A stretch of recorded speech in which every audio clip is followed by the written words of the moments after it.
Okay, we all know what happened in the first presidential debate with Obama and Romney. Obama didn't do so well. Instapolls reflected that. The vice presidential debate we just saw with Joe Biden and Paul Ryan, I have to say, is the exact opposite of that. In fact, Joe Biden's performance in this vice presidential debate was one of the best debate performances of any candidate over the last 20 years of presidential and vice presidential debates. I don't remember someone dominating a debate so definitively, not only on style, but also on substance, the way Joe Biden did tonight. A lot of questions in this debate. Number one, was it a good idea or a bad idea for Joe Biden to be grinning and laughing and smirking? Initially, I thought maybe it's a little bit rude, maybe it's not really professional. But then I started thinking, you know what?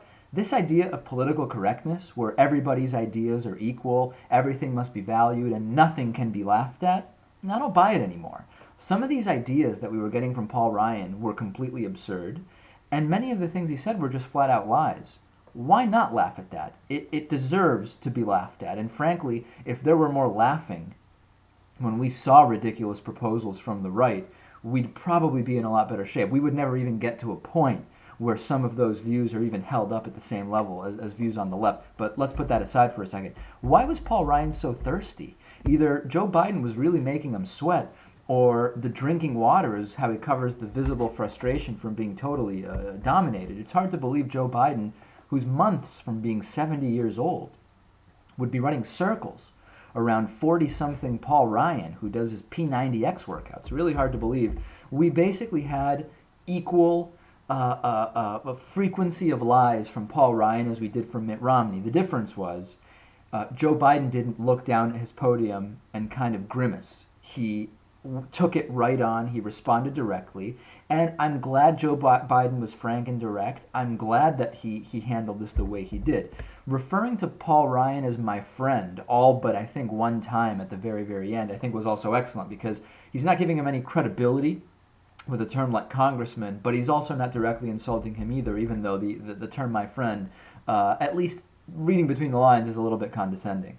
Paul Ryan's frustration started showing right away. He interrupted Joe Biden during the Iran nuclear weapon issue right away, jumping in and interrupting Joe Biden. Not that Joe Biden didn't have his fair share of interruptions. Difference was Joe Biden's interruptions, or talking over Paul Ryan, were directed at the moderator and were very quick indications of when Paul Ryan was going astray, whereas Paul Ryan's reaction was much more visceral and really trying to actually stop Biden from speaking. Very different character to both of those, to all the interruptions we saw. Once again, we saw Paul Ryan asked 3 times on the tax question, what are the loopholes? Be specific that you would cut. And 3 times he talked about something else altogether. 3 times not answering that question. He added on to, we've heard from Paul Ryan and Mitt Romney, listen, I don't have enough time to explain that right now. We've heard it's just too complicated to explain right now. Now Paul Ryan added another, which is, listen, I can't discuss things that involve classified information. A true statement, however, yet another way in which Paul Ryan is avoiding being specific about any number of different things. First time Joe Biden mentions the Romney flip-flopping, which he did a couple times. That was very good. Immediately gets Paul Ryan to try to interrupt. Biden on tax cuts, exactly what Barack Obama should have said. Your plan is going to take from the middle class. It's going to give to the very rich. It's not going to support job growth. The economy's not going to grow. Why do we want that? Why do we want that? 8.5 to 10% unemployment is the argument that Paul Ryan made about Joe Biden's home state of Delaware and said that's where the whole country is going. Just a flat-out lie. The fact-checkers are going to have a field day with that because, as we know, we're seeing more jobs added and less unemployment rate. We're seeing it every month. Of course, Republicans think the books were cooked. Pointing out that Paul Ryan asked for stimulus money while publicly opposing the stimulus, brilliant from Joe Biden. Joe Biden saying their ideas are old and their ideas are bad. Excellent. Excellent. Absolutely excellent. And on taxes, Paul Ryan was so flustered by Joe Biden that he started just rattling off numbers, dollars, fractions, percentages. None of it made sense. None of it was at all even remotely intelligible. A little bit of the number coma that President Obama went into in a couple of questions in that first debate. On Libya, time after time to Paul Ryan, what would Romney-Ryan do differently going forward? On Afghanistan, what would Romney-Ryan do differently going forward? Well, we found out they would do nothing different going forward. Their plans are identical to the extent that they exist.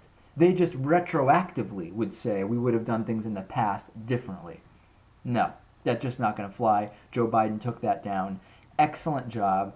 I can't think of anything Joe Biden could have done better in this debate. Like I said, one of the best debate performances in a presidential or vice presidential debate in the last 20 years. Now, on to presidential debate number 2. We'll see if President Obama will get some inspiration from Joe Biden's performance tonight.